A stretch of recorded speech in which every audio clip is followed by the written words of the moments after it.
ತುಂಗಾ ತೀರದಿ ನಿಂತ ಶ್ರೀ ಗುರು ರಾಘವೇಂದ್ರ ಸ್ವಾಮಿ ಜ್ಯೋತಿಷ್ಯ ಮಂತ್ರಾಲಯದಲ್ಲಿ ತಮ್ಮ ತಪೋಶಕ್ತಿಯಿಂದ ವಾಕ್ಯ ಸಿದ್ಧಿ ಮಂತ್ರಸಿದ್ಧಿ ಪಡೆದಿರುವ ಪಂಡಿತ್ ಶ್ರೀ ಅಪ್ಪಟಾಚಾರ್ಯರು ತಾಂತ್ರಿಕ ಜ್ಯೋತಿಷ್ಯರು.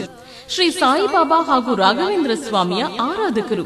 ನಿಮ್ಮ ಸಮಸ್ಯೆಗಳ ಪರಿಹಾರಕ್ಕೆ ಇಲ್ಲಿದೆ ದಿವ್ಯ ಮಾರ್ಗ.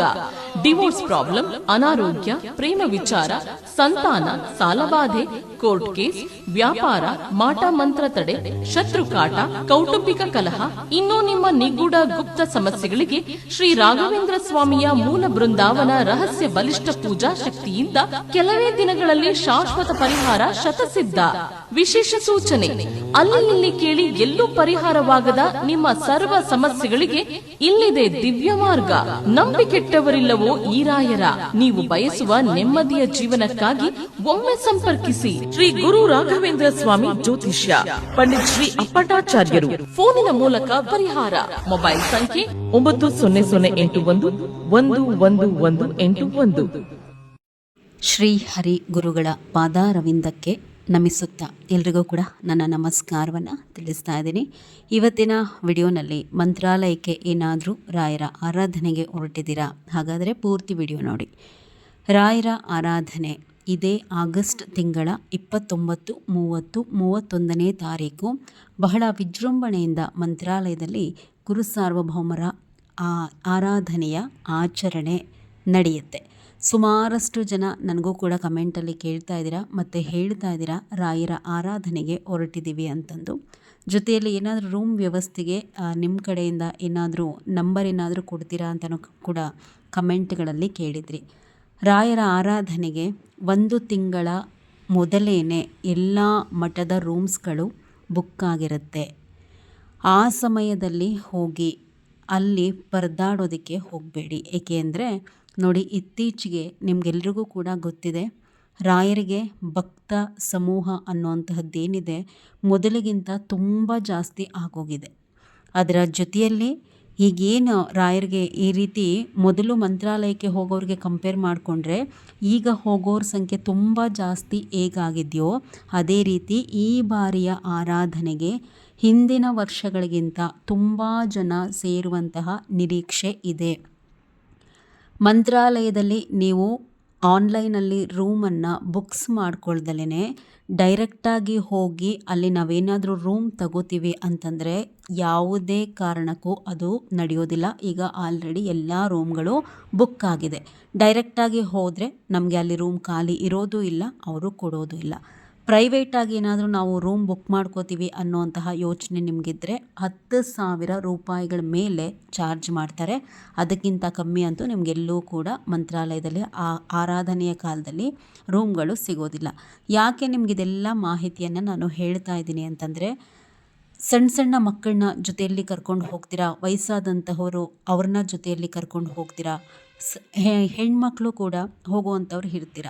ನೀವು ತಂಗೋದಕ್ಕೆ ವ್ಯವಸ್ಥೆ ಮಾಡ್ಕೊಳ್ದಲೇ ಡೈರೆಕ್ಟಾಗಿ ಅಲ್ಲಿ ಹೋದ್ರಿ ಅಂತಂದರೆ ನಿಮಗೆ ಉಳ್ಕೊಳ್ಳೋದಕ್ಕೆ, ಸ್ನಾನ ಮಾಡ್ಕೊಳ್ಳೋದಕ್ಕೆ, ಬಟ್ಟೆ ಬದಲಾಯಿಸೋದಕ್ಕೆ ಎಲ್ಲದಕ್ಕೂ ಕೂಡ ಒಂದು ವ್ಯವಸ್ಥೆ ಇರಬೇಕು. ಹೋಗ್ತೀವಿ ಅಂತ ಹೋಗಿ ಅಲ್ಲಿ ನಾವು ಪರದಾಡೋದಕ್ಕೆ ಆಗೋದಿಲ್ಲ. ಮೊದಲು ಉಳಿಯೋದಕ್ಕೆ ವ್ಯವಸ್ಥೆ ಮಾಡಿಕೊಂಡು ಆ ರೀತಿ ವ್ಯವಸ್ಥೆ ಆಗಿದ್ದರೆ ಮಂತ್ರಾಲಯಕ್ಕೆ ಹೋಗಿ. ಇನ್ನೊಂದು ನಿಮಗೆ ನಾನು ಕಿವಿ ಮಾತು ಹೇಳಬೇಕು ಅಂತಂದರೆ ನೋಡಿ, ರಾಯರು ಪ್ರತಿನಿತ್ಯ ಕಣ್ಣನ್ನು ಮುಚ್ಚಿ ಸದಾ ಶ್ರೀಹರಿಯ ಧ್ಯಾನದಲ್ಲಿ ಇರ್ತಾರೆ.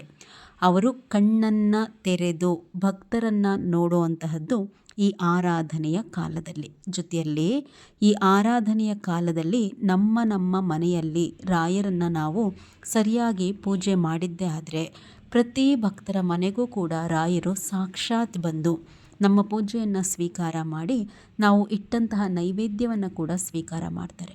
ಈ ಆರಾಧನೆಯ ಸಮಯದಲ್ಲಿ ಅವರು ನಮ್ಮ ಮನೆಗೆ ಬರುವಂತಹದ್ದೇ ಶ್ರೇಷ್ಠ. ನಾವು ಅಲ್ಲಿ ಹೋಗುವಂತಹದ್ದು ಅಷ್ಟೇನು ಶ್ರೇಷ್ಠವಲ್ಲ. ಹಾಗಾದರೆ ಹೋಗಲೇಬಾರ್ದ ಮಂತ್ರಾಲಯಕ್ಕೆ ಅಂತ ಹೇಳಿ ಕೇಳುವಂತಹದ್ದಾದರೆ, ಮಂತ್ರಾಲಯಕ್ಕೆ ಹೋಗೋದು ಶ್ರೇಷ್ಠನ, ನಮ್ಮ ಮನೆಯಲ್ಲಿ ರಾಯರ ಆರಾಧನೆಯ ಪೂಜೆ ಪುನಸ್ಕಾರಗಳನ್ನು ನಡೆಸುವಂತಹದ್ದು ಶ್ರೇಷ್ಠನ ಅಂತ ಹೇಳಿ ಕೇಳುವಂತಹದ್ದಾದರೆ, ನಮ್ಮ ಮನೆಯಲ್ಲಿ ರಾಯರ ಆರಾಧನೆಯ ಪೂಜೆಯನ್ನು ನಡೆಸುವಂತಹದ್ದೇ ಶ್ರೇಷ್ಠ. ಪ್ರತಿ 2 ರಿಂದ 3 ತಿಂಗಳಿಗೆ ರಾಯರ ಒಂದು ಸನ್ನಿಧಾನಕ್ಕೆ ಹೋಗ್ತಾನೆ ಇರ್ತೀನಿ, ಬರ್ತಾನೆ ಇರ್ತೀನಿ. ನನ್ನ ರೆಗ್ಯುಲರ್ ವ್ಯೂವರ್ಸ್ ಆದರೆ ನಿಮಗೆ ತಿಳಿದೇ ಇರುತ್ತೆ, ನಾನು ಯಾವಾಗ ಹೋಗ್ತೀನಿ ಬರ್ತೀನಿ ನಿಮಗೆಲ್ಲವನ್ನ ಕೂಡ ತಿಳಿಸ್ತಾ ಇರ್ತೀನಿ. 3 ತಿಂಗಳಿಗಿಂತ ಮೇಲೆ ಎಳೆದಾಡೋದಕ್ಕೆ ಹೋಗೋದಿಲ್ಲ. ಅಷ್ಟರಲ್ಲಿ ರಾಯರು ಕರೆಸ್ಕೋತಾರೆ, ನಾನು ದರ್ಶನ ಮಾಡ್ಕೊಂಡು ಬರ್ತೀನಿ. ಆದರೆ ಇಲ್ಲಿವರೆಗೂ ಕೂಡ ರಾಯರ ಆರಾಧನೆಗೆ ಅಂತ ಹೇಳಿ ಯಾವತ್ತೂ ಕೂಡ ನಾನು ಹೋಗಿಲ್ಲ. ಏಕೆಂದರೆ ಮನೆಯಲ್ಲಿ ನಾವು ಪೂಜೆಯನ್ನು ಅಷ್ಟು ಒಂದು ವಿಜೃಂಭಣೆಯಿಂದ ರಾಯರ ಆರಾಧನೆಯ ಪೂಜೆಯನ್ನು ಭಕ್ತಿಯಿಂದ ನಡೆಸ್ತೀವಿ. ವಿಜೃಂಭಣೆ ಅನ್ನೋದಕ್ಕಿಂತ ನಮ್ಮ ಮನೆಗೆ ಅವರು ಬರಬೇಕು, ನಾವು ಅಲ್ಲಿ ಹೋಗೋದಲ್ಲ. ಇನ್ನು ರಾಯರ ಆರಾಧನೆಗೆ ಹೋಗಬೇಕು ಅಂತೇಳಿ ಆಸೆ ಇಟ್ಕೊಂಡಿರುವಂಥವರು ನೋಡಿ, ಆರಾಧನೆ ಕಳೆದು 3 ತಿಂಗಳ ಒಳಗಾಗಿ ನಾವು ಮಂತ್ರಾಲಯಕ್ಕೆ ಹೋದರೆ ನಾವು ಆರಾಧನೆಗೆ ಹೋದಂತಹ ಪುಣ್ಯವನ್ನೇನೆ ರಾಯರು ನಮಗೆ ಅನುಗ್ರಹ ಮಾಡ್ತಾರೆ. ಅಂದರೆ ಈಗ ಆರಾಧನೆ ಕಳೆಯುತ್ತಲ್ಲ ಆಗಸ್ಟು, ಸೆಪ್ಟೆಂಬರ್ ಒಂದು ಅಕ್ಟೋಬರ್ ತನಕನೂ ಸಮಯ ಇರುತ್ತೆ ಹೋಗೋರಂತೆ. ಆ ಜನಜಂಗುಳಿಯಲ್ಲಿ ವ್ಯವಸ್ಥೆ ಮಾಡ್ಕೊಳ್ದಲೇ ನಾವು ಹೋದ್ವಿ ಅಂತಂದರೆ ಬಹಳ ಕಷ್ಟ ಆಗುತ್ತೆ.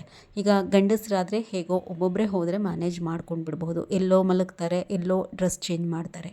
ಆದರೆ ಹೆಣ್ಮಕ್ಳು ಹೋದಾಗ ಆ ರೀತಿ ಎಲ್ಲ ನಡೆಯೋದಿಲ್ಲ. ತುಂಬ ಜನ ಸೇರ್ತಾರೆ. ಆಲ್ರೆಡಿ ರೂಮ್ಸ್ ಎಲ್ಲ ಬುಕ್ ಆಗೋಗಿದೆ. SRS ಮಠ್ ಆರ್ಗನೈಸೇಷನ್ ಅಂತ ಹೇಳಿ ಸರ್ಚ್ ಮಾಡಿದ್ರೆ ನಿಮಗೆ ಗೊತ್ತಾಗುತ್ತೆ, ಎಲ್ಲ ರೂಮ್ಗಳು ಕೂಡ ಬುಕ್ ಆಗೋಗಿದೆ ಆಲ್ರೆಡಿ. ರಾಯರ ಆರಾಧನೆಗೆ ನಿಮ್ಮ ಮನೆಯಲ್ಲೇ ಇದ್ದು ಅದರ ಹಿಂದೆ ಮಾಡುವಂತಹ ವ್ರತಗಳನ್ನು ಮಾಡಿ. ಆ ವ್ರತಗಳಿಗೆ ತುಂಬ ಶಕ್ತಿ ಇರುತ್ತೆ. ನಿಮ್ಮ ಎಷ್ಟೋ ಕಷ್ಟಗಳು ಕಳೆಯುತ್ತೆ, ನಿಮಗೆ ರಾಯರ ಅನುಗ್ರಹವಾಗುತ್ತೆ. ಜೊತೆಯಲ್ಲಿ ನೀವೇನೇ ಇಷ್ಟಾರ್ಥವನ್ನು ರಾಯರ ಹತ್ರ ಬೇಡಿಕೊಂಡು ಈ ಪೂಜೆಗಳನ್ನು ಅಂದರೆ ಆರಾಧನೆಯ ಹಿಂದೆ ಮಾಡುವಂತಹ ಪೂಜೆಗಳನ್ನ ಮಾಡಿದ್ರೆ ಖಂಡಿತ ರಾಯರು ನಿಮಗೆ ಆ ಅನುಗ್ರಹ ಮಾಡ್ತಾರೆ. ಈ ಅವಕಾಶವನ್ನು ತಪ್ಪಿಸ್ಕೋಬೇಡಿ. ಆಮೇಲೆ ಹೋಗೋರಂತೆ ಮಂತ್ರಾಲಯಕ್ಕೆ. ಇದೆಲ್ಲವನ್ನು ಕಳ್ಕೊಂಡು ಭಾರಿ ಕಷ್ಟ ಆಗುತ್ತೆ ವ್ಯವಸ್ಥೆ ಮಾಡ್ಕೊಳ್ತಾರೆ ಹೋದರೆ. ನಿಮ್ಮ ಮೇಲಿನ ಕನ್ಸರ್ನಿಂದ ಈ ಮಾಹಿತಿಯನ್ನು ಕೊಟ್ಟಿದ್ದೀನಿ. ಎಲ್ರಿಗೂ ಕೂಡ ಒಳ್ಳೆಯದಾಗಲಿ. ನಮಸ್ಕಾರ.